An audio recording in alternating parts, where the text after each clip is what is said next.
Syederalun jumlah penumpang di Terminal Batoh, Banda Aceh mulai mengalami kenaikan dibandingkan dengan hari biasa. Peningkatan mulai terjadi pada Jumat 22 April 2022.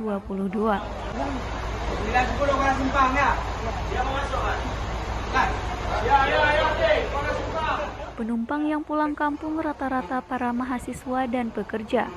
Menurut pihak loket, tiket hampir habis terjual hingga tanggal 30 April 2022 mendatang. Sampai apa?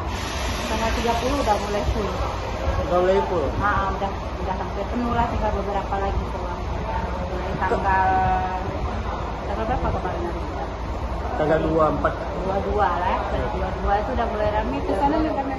Walau jumlah penumpang meningkat, pihak loket memastikan pelayanan warga di terminal tersebut tetap dilakukan secara maksimal.